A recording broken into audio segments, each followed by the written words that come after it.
all again for joining us for maximizing the education potential of your school campus for learning this evening. This is our third webinar in a series of 4 that we're holding this year in association with the release of our new Schoolyard Habitat planning guide.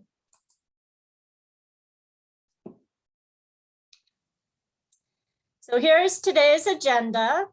You can see what we're going to be doing over the next hour.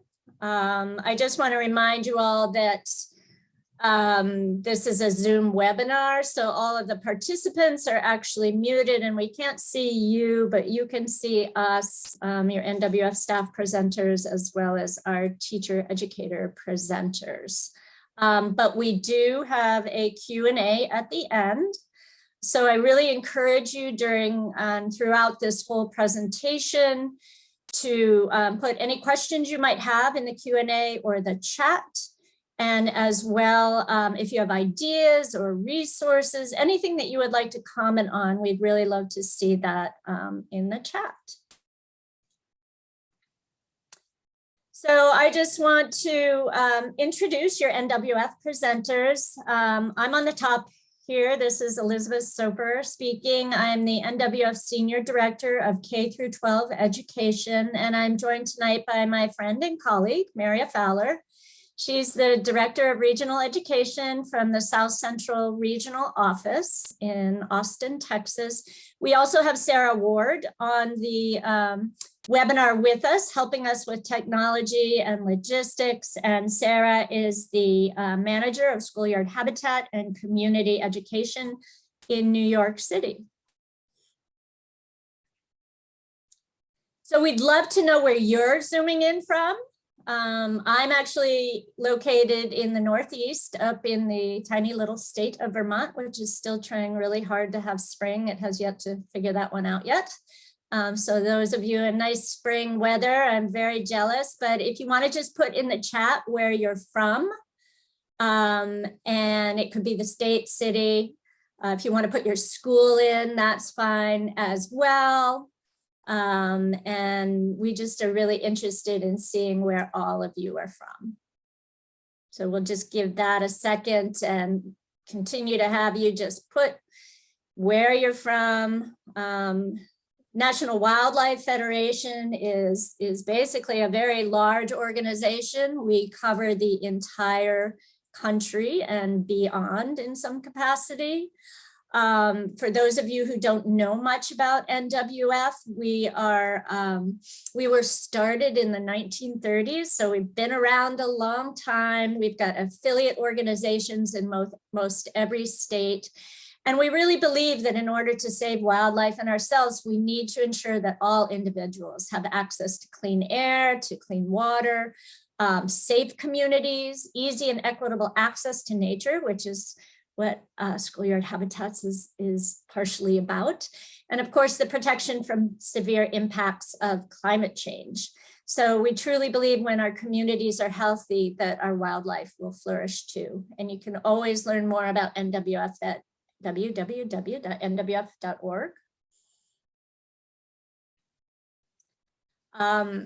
Some of you may have joined us in the past. Some of you may already be engaged in our Schoolyard Habitat program. In fact, there's almost 10,000 schools that have been involved in our Schoolyard Habitat program since 1996.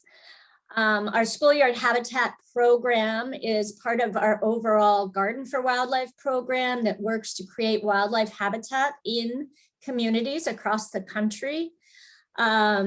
But what we've really put a lot of time and effort into, and we're going to be speaking about tonight, is also utilizing these habitats, these schoolyard campus areas as outdoor classrooms. So that's a real difference between our Schoolyard Habitat and some of our community areas. For NWF, our Schoolyard Habitat is a standalone program that you can get certified under, but it's also a pathway of sustainability under our Eco Schools program. And the certification is completely free for schools. So if you are engaged, if you have a Schoolyard Habitat, we definitely encourage you to certify your site. I just want to briefly review the benefits of creating outdoor classrooms for learning. We spent a little bit more time on this on one of our previous webinars, but I think it's worthy to go over because especially over the last 2 years with COVID, getting kids outside, providing them access to nature has really had improved mental and physical impacts and well-being. I think we'll hear that both our presenters talk about this. For many urban areas, there's very little green space, and so equitable access to this green space is important. So the more that we can create, especially on school grounds, is fantastic. Schoolyard habitats can create climate resiliency. The more green we create, the more carbon that's captured, the reduced heat index and storm runoff, and they can really serve as models of climate resiliency in communities. They provide that COVID-safe classroom, and they increase biodiversity.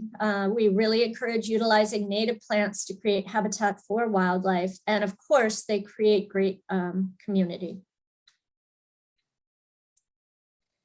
So this webinar series, as I indicated in the beginning, is really based on our Schoolyard Habitat Planning Guide that we released this fall. This planning guide is a step-by-step process on how schools can create a schoolyard habitat on their campus. And it's also a way to show you as educators, for those of you that are educators in our audience, that you can actually use the planning of, the design of, and the implementation of to actually meet curriculum needs. There's a lot of STEAM-based focus on this planning guide and lessons and activities to engage your students in. And I will provide some information at the end at where you can get this planning guide. So we're going to jump into what we're primarily focusing in tonight on, which is designing and using your habitat for learning. And I just want to mention before we jump into our presenters is that, whoops, I did not mean to hit that. So I just wanted to mention a couple things. One, again, is that they're great learning opportunities for your students as part of the design process. So as you go out and take a look at your existing campus, as you assess it, as you go and you work towards the design, you can actually learn this for learning. And I think we'll hear about that from our educators. It's critically important, we feel, to incorporate student ideas and needs into the design. You'd be amazed at what some of the students come up with. Some of them may not be feasible, but in general, they really have a good sense. And by incorporating their ideas into the design, they develop real ownership over this outdoor classroom schoolyard habitat. You want to be thinking about, when you're designing your schoolyard habitat, what do you want to meet in terms of curriculum needs? You know, what is it that you want to be able to teach out there and incorporate that into design? And of course, accessibility is a big one.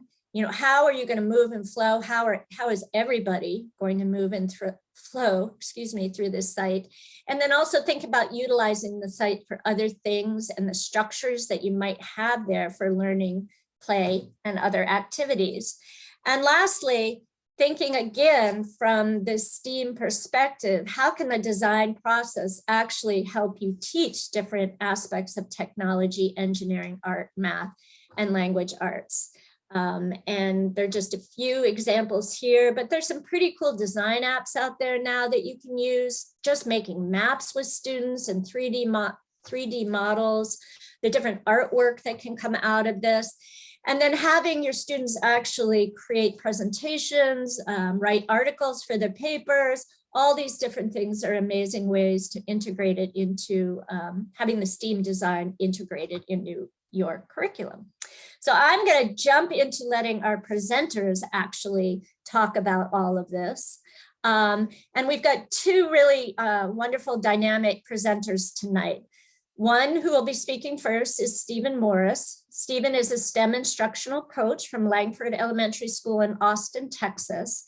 And after Steve is done presenting, we also have Jennie Salshi. She's a K through 5 science teacher at PS 376 in Brooklyn, New York. So welcome, both of you. I'm going to go ahead and hand it over to Stephen. And just let me know, Stephen, when you want me to forward the slides. Thank you. Good evening, everybody. I'm Stephen, like she said, and I'm here based in Austin. My purpose for today is to kind of inspire you, spark ideas, and also reassure any ideas that you have for your gardens right now. My main focus for today also is to talk about restructuring our outdoor learning spaces that we had at Langford and restructuring them for a purpose. If you want to go ahead and move on to the next slide, please. So I want to talk about myself a little bit first. I do want to mention that I first started off at elementary school at Brook Elementary. And I was the first grade teacher and then moved up all the way to 5th grade, did a bunch of different grade levels, but I didn't actually start off with gardening in mind and actually outdoor learning whatsoever. I loved and love gardening now at home, but it wasn't my main focus at school. It wasn't until we began going through the National Wildlife Federation and their green flag program that we began to look at different portions of our campus and create audits for the pathways in order to receive that green flag. And that's what really kind of like began the entire focus of outdoor learning and just having fun outside. I then moved over to Martin Middle School, where I noticed that there were no initiatives for outdoor learning and just no initiatives for being outdoors whatsoever. So I began to create a bunch of different, with my students, a bunch of different programs like Garden to Cafe and just overall outdoor learning. We saw the need for sustainable living, and we created grants that helped to give reusable water bottles to every student within the campus. And we also created and received grants where we got money to buy a bunch of picnic tables for outdoor learning and then beautify our campus so that students are wanting to learn outdoors. That eventually led to what I'm doing now, which is a STEM instructional coach and outdoor learning specialist at Langford Elementary, and I'm absolutely loving it. I could not think of a better job than what I'm doing now. And it's also led to me helping consult other elementary schools and what their outdoor learning should look like. And also, that's a picture of a pond I recently just helped build at Betachek Middle School. It was a pretty tough kind of thing to do with a waterfall and everything, but it's looking amazing. We're really happy about it. You can go ahead and move on to the next slide. So, like I said earlier, I really didn't have gardening in mind, but when I did see that there was a need for student learning outdoors, I kind of changed my perspective on that and pushed myself to take those risks to be outside.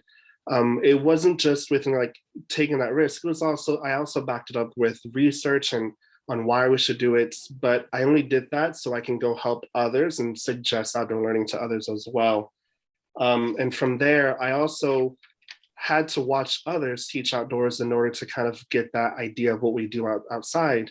And PEAS was a very good program that I saw that I actually am a part of now also. I'm one of the board members for them. And then EcoRise, which I can bring up later on, is another program that talks about sustainability. But they really pushed out their learning perspective. And I think it just like really accelerated what we're doing now within our district and also what we're doing just specifically in our campus and our classrooms. So the redesign, when I got to Langford, it was a pretty messy situation outside. We had about 10 feet tall worth of weeds out there. It was a pretty large feat to kind of work through. And so what I did is I, along with the staff members at my campus, we sat down, we had pretty much a round table of what we should see and what everything should look like outdoors. And our main focus was, what can we do outdoors to support student mastery of the standards they're learning? And our main focus was, how can they learn math outside? How can they learn science and reading and writing? So every specific portion that the spaces that we have in our campus are pretty much geared to that sort of learning. If you see, we have wind chimes that goes along with like studying the movement of wind, and then even music. We created a bunch of habitat ponds, which actually our first grade students use it for their STEM project. We focused on observations with bird feeders. We can observe the birds, and then also adaptations, why are lily pads growing a certain way, and then observing the ponds as well. So we really had to kind of like take different pieces of what we learned from inside the classroom and push them outside. So our focus was, how do they learn outside, and how do they learn to multiply? When they're writing, what should they write about? So we focused on giving them different specific spaces in order to actually, think about figurative language and turn that into the writing portion. It was a pretty cool thing to do, but again, I didn't do it just by myself. What I did is I took the time to sit with the staff and pretty much gain their ideas of what they've done in the classroom so I can best support them in that outdoor learning. Because at the end of the day, it wasn't myself that I was taking with the students out there, it was actual teachers. So my job was to help create this space and then support their learning outdoors. You can go ahead and go to the next slide.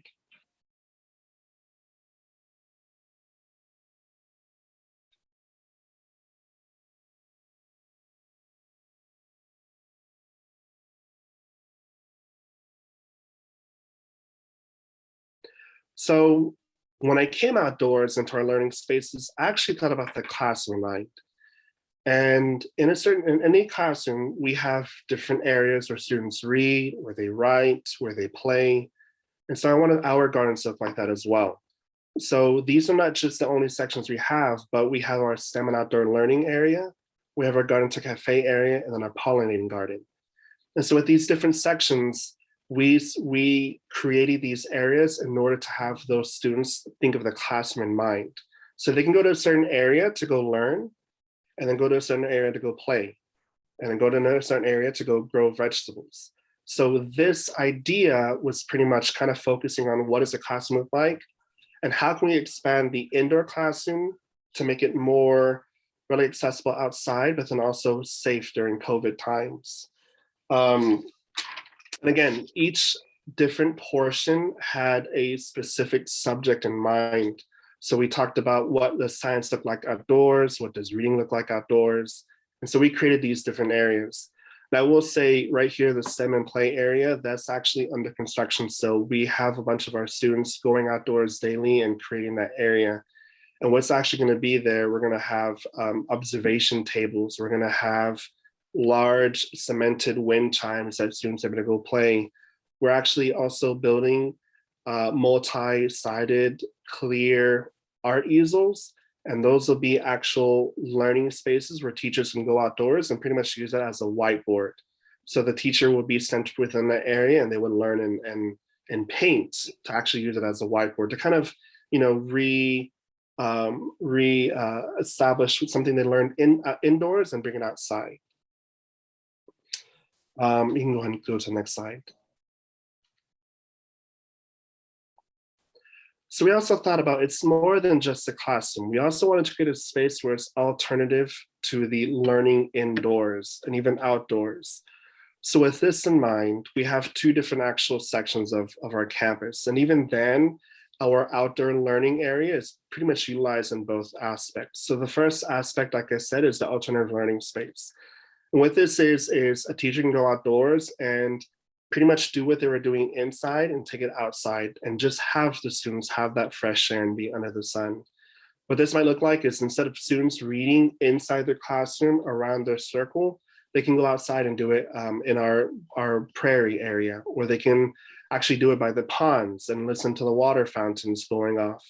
So this is a really cool idea because it just gets the students away from being behind the desk and on the chair and kind of connecting themselves with outside and nature.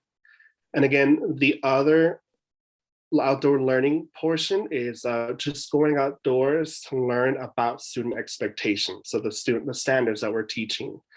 And this could be that, you're using that specific pond to learn about ecosystems, or to learn about adaptations, or to make observations about what you see.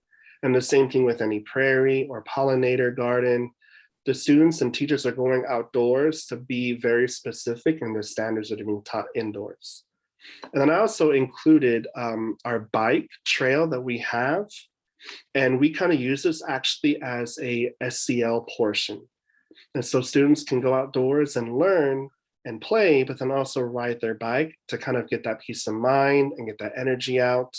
And this is on top of the recess that they get. And what we have in mind, and from the research that we've looked at and spoken about, is the more time the students are outdoors and going through these different activities and using their energy, the more effective they are in the classroom. And I actually spoke to a teacher recently, and it's this her class right here, and she told me that every time that they go outside and their students are in that specific moment of riding their bike, they go indoors and learn math, or even outdoors and learn math, and they're more focused and more engaged. And she sees results by observing the students, but then also seeing the actual mastery of skills and the grades that they get in their assessments and their daily activities in there.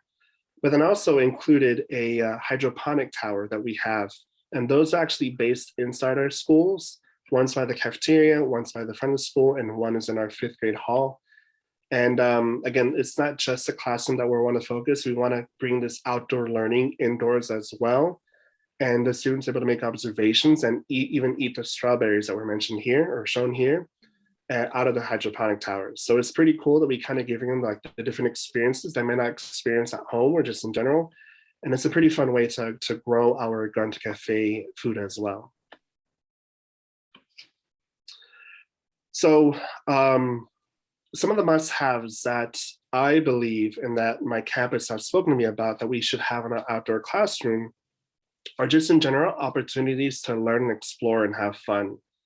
We have our construction sites, our cloud spotter.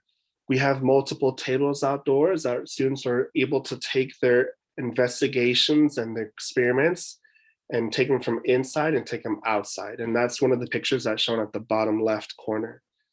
Another thing is that we're just having generous seating for the students. And that's at that top right picture up there. And like I say there, it's nothing fancy whatsoever. We're lucky enough to have our picnic tables here, but another section of our school, we have a bunch of stumps, but then even some of our teachers just have our students sit on the ground. So we just are pretty much being able to give an open space where students are able to sit down and go through whatever activity they're learning.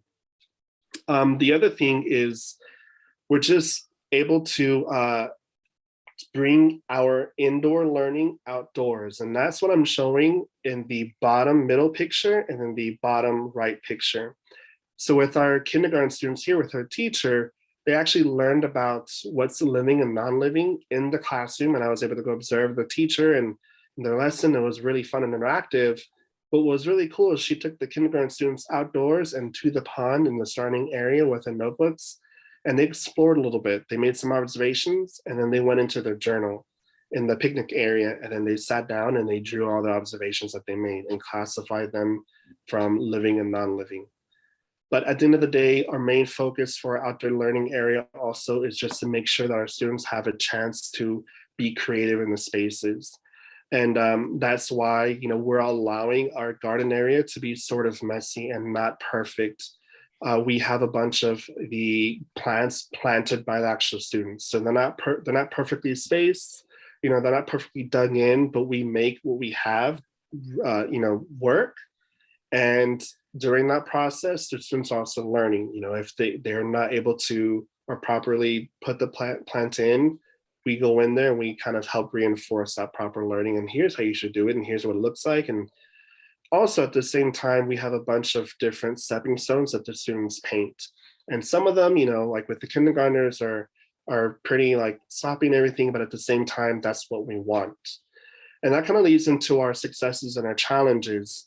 But one of the greatest lessons that I've learned is that any implementation that we have needs to be manageable. We can't kind of go over the top and pretty crazy everything, because at the end of the day, we want our students to actually go through the process of putting it out there themselves and building it themselves. We want them to have that responsibility and ownership of the garden. And so any ideas and things that we want to do, we kind of have to think in the back of our head, could students do this, within any grade level? And another thing that I learned and we worked on a lot was getting input and feedback from my colleagues that I work with. Like I mentioned earlier, like we had a roundtable, we spoke about everything. But at the end of the day, that led to the successes, which was the buy-in to outdoor learning. The teachers are part of it with the students, so they wanted to go out there more.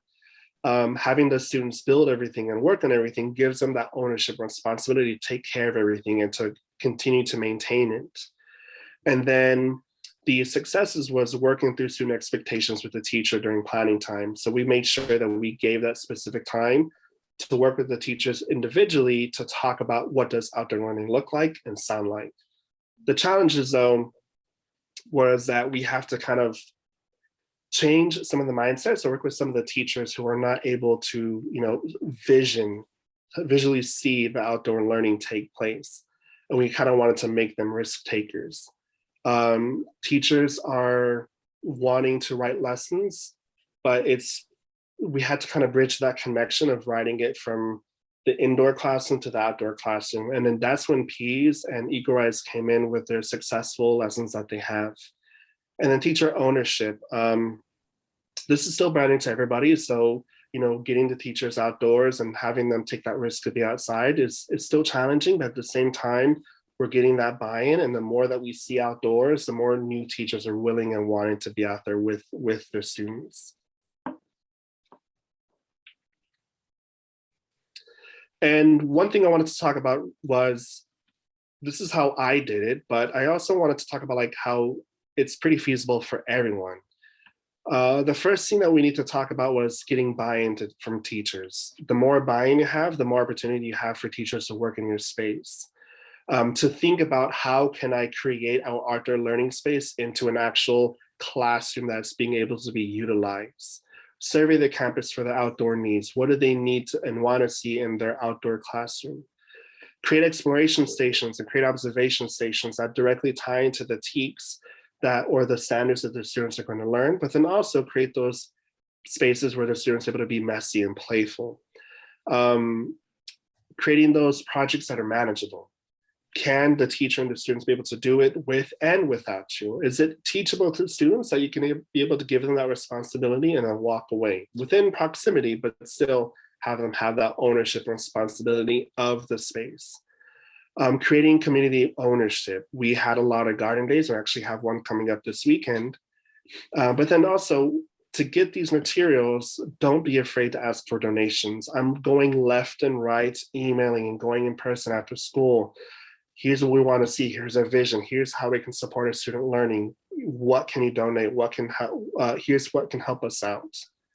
And the last thing is EagleRise grants. EagleRise is an amazing program that, again, talks about sustainability and just expanding your learning to more nature-based and outdoor learning. And their grants are pretty fast, and writing them and receiving the money to help support your outdoor classroom needs. And I just want to say thank you so much for everything. There is my email and my Twitter handle if you want to reach out or follow me. And I put that out there so that you can, have the conversation with me and continue this conversation. How do grants work with EagleRise? How can we restructure outdoor learning space to make sure that every student is able to learn and play and explore out there? But then also, how do we get the teachers to, be able to take those risks to be out there? Thank you.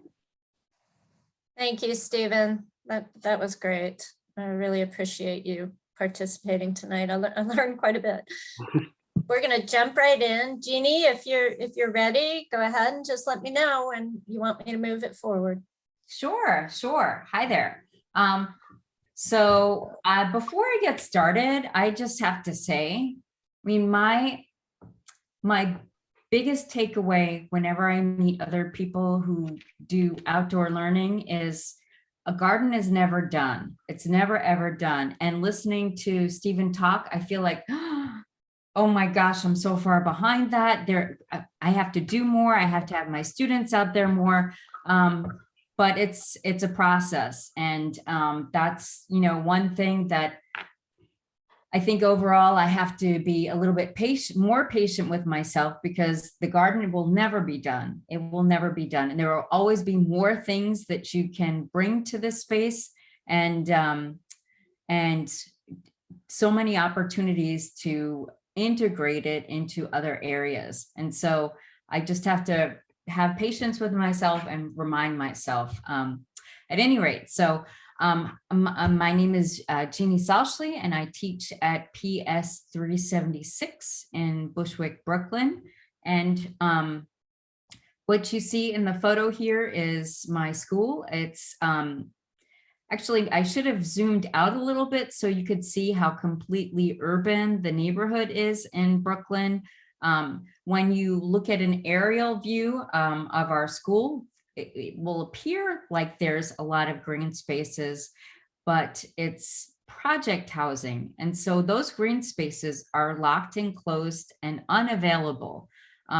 So an area view above my school, you would see a really tiny triangle of asphalt. That's our schoolyard. And next to the schoolyard is the elevated M train.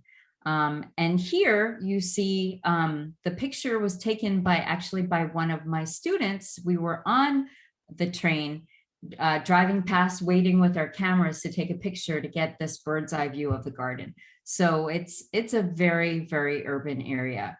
And so if you go to slide 2, the next slide, please. I thought I would just speak a little bit about this space and how we got to use it, because it is not connected to my school.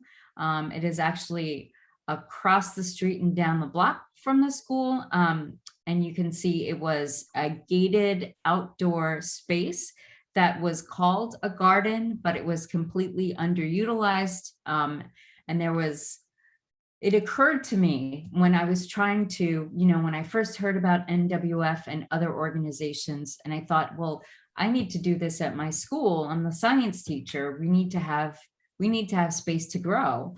And there are no spaces. There are no green spaces at my school.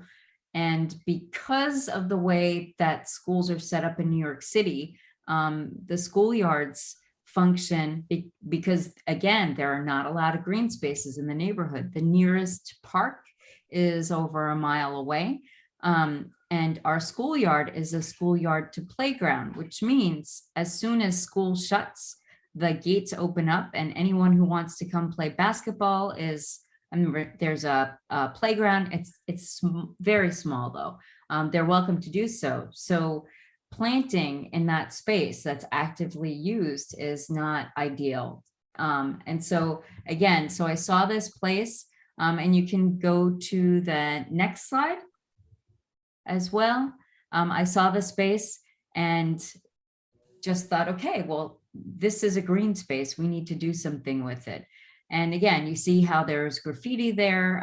Everything was overgrown. And I talked about patience in the beginning. And literally it took me 2014 is when I started thinking about, well, why can't we use this space? It took me over 2 years to gain access to the space. And I know this might be something that's just specific to urban schools, but again, I just wanted to underline the patience and persistence that you need sometimes to get these things started. So I was able to get access to the space with the help of our local assemblywoman. And so, it's important to find allies in the neighborhood. From this far back view, you can see the layout of the space. It's a corner property. And the picture on the right side makes it seem like it's a really big space. For New York City, I suppose it's pretty big, but it is definitely small. So you can see the key components that I think are essential to an outdoor classroom and are movable benches. So the ability to have like flexible spacing and to change things around and move them depending on what you're doing, what classes you're with, and what activities you're doing out there. And, it's often in New York City, when you're talking about outdoor gardening in public spaces like this, again, this is public owned property. You want to have a raised bed because that also means that you're you're shipping the soil in from, we know that the soil is, we're able to use the plants that we grow there to eat because the soil isn't from the ground, it's shipped in and we know that it's clean. So having raised beds also allows, I feel like it's easier for students to plant in them. It's kind of just at their height, or they're bending down, or they're kneeling. And really key is having the tool shed. It took a long time to get that tool shed built. I think almost about 2 years, but when we finally got it, really essential, because again, in my case, the garden is not attached to the school. So it's not just like opening the door and going outside. We actually have to leave the school, walk across the street to get there. So having space to put all the materials was, all the tools, and then all the learning materials was really important. So the picnic tables, as you can see, the students are doing their writing there. So depending on the activity, I'll have them set up at different stations around the garden. And, we always return back to the picnic tables to do writing activities, to write their reflections. And also what I'll talk about a little bit more as well is taking students out during the lunch periods to the garden to eat, because that has been really beneficial, I think, for many students to go into this outdoor space, to get out of the school, to be able to take off their masks, because really they were indoors for for last year, and for part of this year, they were indoors, they were in their classrooms the whole day. They didn't leave their classroom, which is really stifling. I mean, think about that, sitting in a chair all day and not leaving for gym. Gym was outdoors when weather permitted, but if it was inclement weather, students would actually have gym in their classroom. So you could see the smiles on their faces. A big game changer for us was to have, I talked about the seating, but to have the gazebo. We completed that early fall of this year, and that is just a really great space to have as a meeting area. It would be nice if we could have really, differentiated areas for play and for doing schoolwork, but mostly this is meant to be a learning garden. And so the kids can sit directly on the platform, and it's a great space for focusing their attention. And so really so glad to have that. And so that's our designated meeting area. And shortly I'll be getting a big dry erase board so that we can have that also when we're doing our learning. And this was just a fun picture I wanted to throw in. So using the space with the community. So we didn't call it Halloween, we called it Homecoming Harvest. And it was really great to have the gazebo for that. We staged it and we took pictures of all the kids there. It was a lot of fun. Anyway, okay, next slide. So in thinking about lessons learned with the space, I did have a plan. I did have, a vision, and students contributed to that vision of what the space would be. But I found out that you really need to map it all out beforehand. And one lesson was the tool shed. We had our neighbor, one of the stores across the street from the school, donated the labor and the time to build it, and had sort of a community event. It was a picnic. It was really great. But we didn't map out the space very well, and it's kind of not in a great location. So really, if you're going to build structures that are going to be in place for a while, you should really think about where you're going to place it. And I'm thinking also, I don't have a picture of it, but one of the first things we put into the garden that was permanent was an apple tree. And that's when the garden was just basically a big lawn. There was nothing there. And the apple tree is a little bit of a problem now, because when we started, it was just a big space. And then we didn't really think about, well, where's the best placement of the tree? We thought about the needs of the tree, but not the needs of the space. So one other thing to lessons learned, the next slide, you can see it's really great to thank people who helped you. So we had actually, to take a step back, you can see on the right side is just create allies around your school. So that's our custodian who made the mural, and he's a really talented artist. I have murals in my classroom and in other classes in the school, but really don't leave any stone unturned. Find people in your school and students whose parents are good at building. That's really important. Building partnerships within the school and outside of the school. So the picnic benches you saw were donated. Our neighbor built the tool shed. And I know there are a lot of organizations that are specific to New York City, so I won't name them.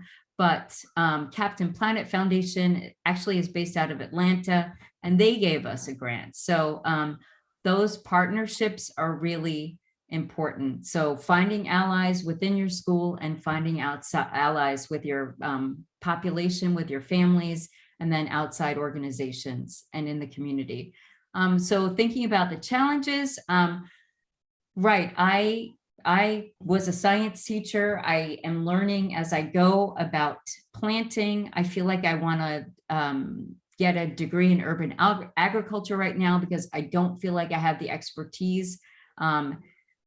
I'm learning how materials age and weather. So we just got the bird feeder in the fall and I left it outside, and because of the winter, it's broken now. So thinking about things like the picnic benches, also the picnic tables, they rotted, and now I think I didn't do a great job weatherizing them. So finding materials that are durable and learning about how they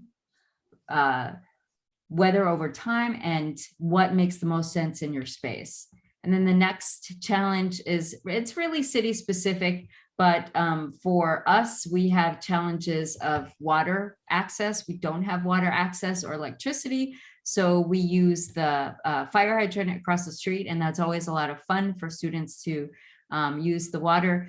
Garbage is a huge issue in our neighborhood. Every time we come to the garden, that can be one of our stations, cleaning the garden, because the garbage is always blowing off the street. And then planning your materials is really key, because the garden isn't on school property for me personally. So I definitely have to make sure I have everything that isn't in the tool shed in Ziploc bags and ready to go. And you can see that on the next slide. You can see how I package everything. And so, you know, the tools are in the tool shed if we're doing any gardening activities. But I have to make sure that all the clipboards are set up beforehand, because time is a challenge. I have to get the students within 45 minutes to the garden, get them settled, explain whatever activities we're doing, and then get them back over. And so having everything all together in one space, I have sort of like a go bag, along with a first aid kit. And then I think the next slide shows managing the outdoor spaces.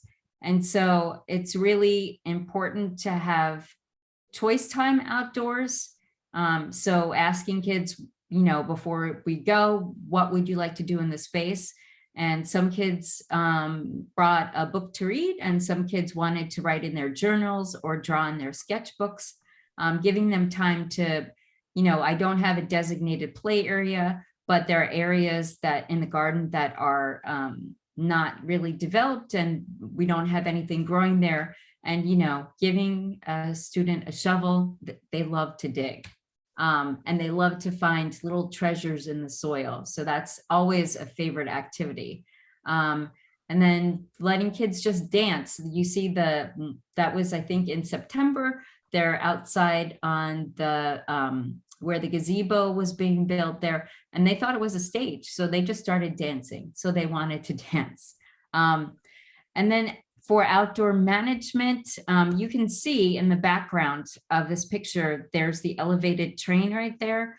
And it's a corner that's very noisy. So there are trucks that rumble by, buses that go by, trucks and the subway rumbles by. And so learning ways to keep students engaged in a very noisy environment is really important. So one of the things that I do with them is when it gets really noisy and we're not actively in groups doing activities, if it's a whole class discussion, we come up with a dance. And so we have a subway dance and a truck dance. And until that truck or subway rolls by, we're doing that dance. And each time we make up a new one. So that's one really important way to manage the students in a noisy situation, in a noisy urban area. And so I think just in reflecting on how this space is important, it really has kept the students engaged. I think you can see that, well, actually in the next slide, they just need to relax. So just sitting outside and giving them time and space to breathe. Now the situation is we're allowed to take our masks off, but up until I think it was last week, we had to keep our masks on. So having the garden has been an invaluable tool. One thing that I didn't show in the presentation is how I've partnered up and collaborated with other teachers.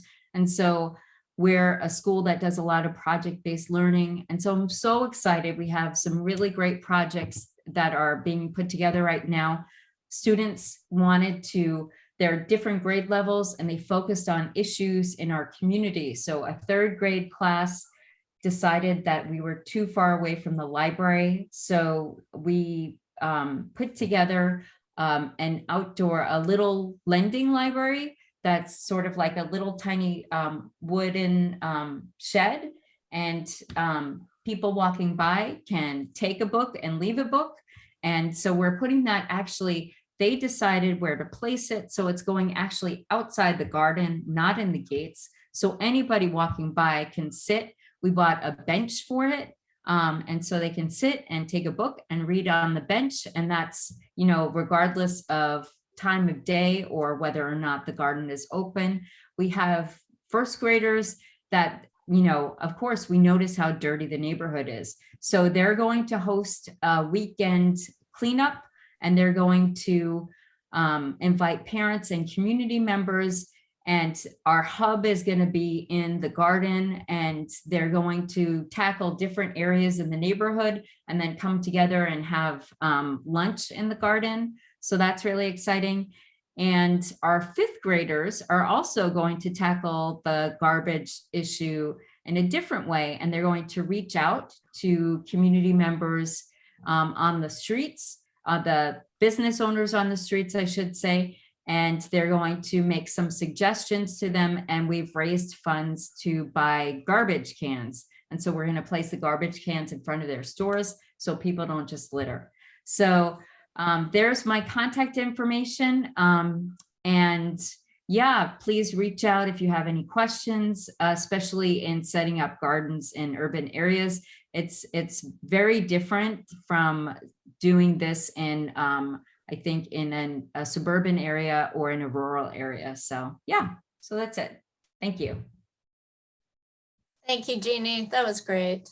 Mary, I'm going to hand it over to you. I'm going to stop sharing the PowerPoint so we can see our panelists. Great. Thank you so much. Those were incredible presentations. And as Liz said, I learned something every time, and it's really just wonderful. I think what I really enjoyed, just a couple of takeaways, Stephen, your idea of really trying to recreate the indoor classroom outdoors was really cool. I hadn't really heard about the idea of doing stations of learning. We think about the elementary classroom, and that's exactly what there are. There are stations in that classroom, and repeating those outdoors. We kind of struggling with how to make teachers feel, or how to encourage teachers to feel comfortable transitioning being an indoor teacher to an outdoor teacher. And I think that's just a really, really brilliant idea. And then just love the, your emphasis on the fact that gardening is messy. I think everybody needs to understand that we tended to want to control things, and you just can't, because these are kids working on projects. These are teachers, some that have more experience than others. So gardening definitely is messy. And then Jennie, just your story, patience and persistence. I think that's a key takeaway for everybody, because these gardens can take some time to get going, and at least to get the community behind you to do that. But then also just getting the buy-in from people and sharing the space with the community, and making sure that you're working with different members of the school community, whether or not it's the janitors, the teachers, the librarians, to get that buy-in. So such great takeaways. I want to turn right now. I'm not going to ask a panel question right now, because we had a great question that came in from a teacher, and I'd like to do those first since we have a limited amount of time. But the question was, and I'm imagining, Jennie, this might be one that you could answer: is it safe to dig in the soil? How do you know that, whether or not it's safe to dig in the soil? And this particular teacher's concern is that there was lead south of where her campus is, I guess. What is your response to that? Yeah, so initially, I did say we bring soil in so we know that it's clean for the raised beds, but we are growing in the ground. So there are different organizations that you can send a soil sample to. The one that I sent my sample to was, and different locations in the garden, and there's a protocol for it. So Cornell University will tell you what's in your soil and whether or not it's safe. And if it's not safe, then you won't have a vegetable garden. I think definitely, you can't see here, but I have hand sanitizer, and we do wash our hands immediately when we come back in the building. Great, thank you. Stephen, do you have anything to add to that? I think it's a great suggestion. Super smart to test the soil, and then even, with creating a raised garden bed, if there are no funds for that, I don't see why you wouldn't be able to get recycled materials, like the leftover wood from pallets. But then even then, siding that with food grade and garden grade safe siding, such as like cardboard or maybe something like that. And then even adding even more organic material to help support that growth and healthy growth of the plants. Great, thank you. So one of the things you all have touched on this in your presentations, but has the development of your outdoor classroom and these outdoor spaces on your campuses resulted in more teachers at your school participating in outdoor learning? Have you seen an uptick? And what do you think is the key to engaging more of your campus or more of your staff in taking kids outdoors to learn? Personally, I have seen a tremendous growth with the amount of activity outside, but I think it just all stems from having the buy-in from the teachers and the students. But prior to even touching the ground, I had mentioned before, we had that round table with everybody and talking about, what does the space look like? And then even at that point, we took classes outdoors and we had the students draw their ideas of what they wanted to see. And I think what was really impactful was that we got some of those pictures and we actually successfully fulfilled what they wanted to see. And so having those students, see their ideas come to life, I think really, shine some light in them, and then really gave them the drive to be outdoors. And then, they had previously said earlier too, was just having the focus of what you want to see outdoors, and drawing the space out and kind of visually showing it to every teacher and saying, how does this work? And I think that really helped out. Thanks. Jennie, how about you? Yeah, I would say my situation is kind of tricky and difficult because we're not attached to the school. So it's not a matter of opening up the door and then walking out to the space. We literally have to sign the kids out as if we're going on a field trip. So we do that. It's not a big deal, but it's a little bit time consuming. And so what I've noticed is that there's a lot of buy-in with, as I mentioned, my school in particular, somehow, and I'm so happy about it, the focus is a lot of the project-based learning activities this year is around the environment. So we are getting buy-in because we're looking to our community to see issues in our community, and of course, equity of green spaces. And so there's a lot of use of the garden now because of that.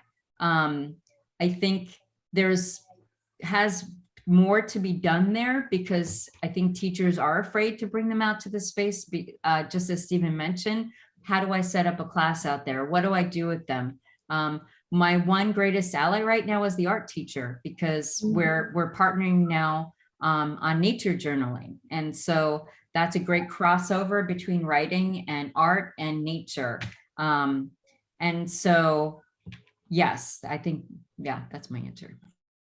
Great, thank you. I'm just going to ask one more question because I think it's so pertinent, having gone through COVID and really having somewhat of an uncertain future as far as what COVID might look like and learning because of that.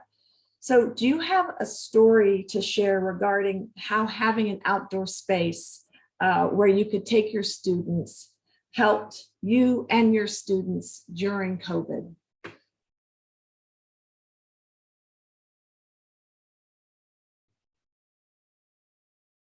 Yeah, so I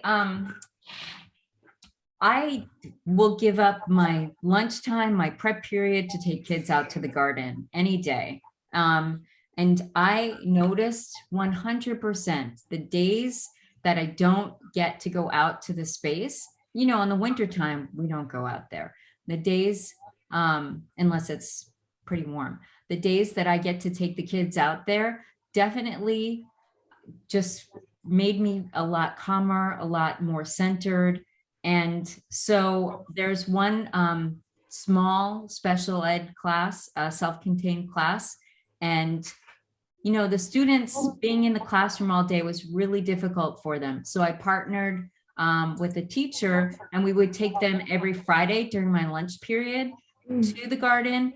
And sometimes we didn't even have anything to do. I would just give them Hanlons, and then they would go out to the garden and they would look at things. It wasn't even that I had planned lessons for them, again, because it was my lunch period. So sometimes one time we had a pizza party out there. And just that ability for them to have that space once a week, they looked forward to it. And I think that helped them a lot. It helped them a lot in their classroom and their classwork, and it gave them something to look forward to. Thanks. How about you, Stephen? Yeah, I think Jennie actually brought up the component of social and emotional learning, and I think that's what kind of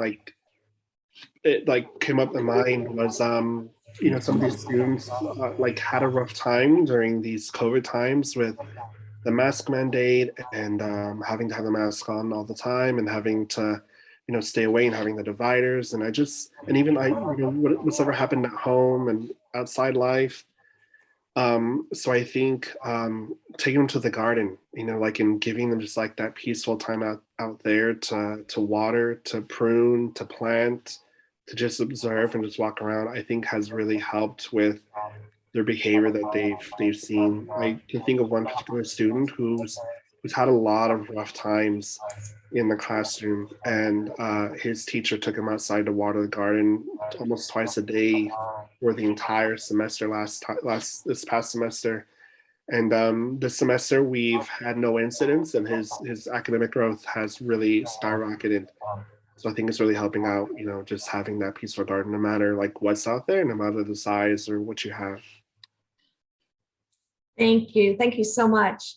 So we are at time. It's now 6:33. There is one lingering question in the Q&A, which I'd love to get to, Obviously, anybody is free to go, but I would love for this one person to have their question answered. And it is about composting and compost containers. Do either of your schools, are they set up for a compost container? And I guess the next question is, what does that look like? So we have a couple of containers in our garden, and I actually don't like them. They're the ones that you like that are standing up and that you just turn, you put everything in there. What I had in my previous school at Brook is we lined up the composting area against the fence far away from our gardens and away from the school. And it was lined up with cinder block. And you can even use like used pallets. And it was like a 3-step process. And you throw all of your, like your material in one area, you turn it, and after a while you switched over to the next, turn it, and then the last portion was like the complete composted material. I prefer that method, and I think I'm switching over to that within the next couple of months or so. That fancy turning thing, like the students don't get to see the actual, visual of everything breaking down. And it's a lot of fun, really fun, just to literally to throw everything in the pile. So yeah, that's what we have. Yeah. Great.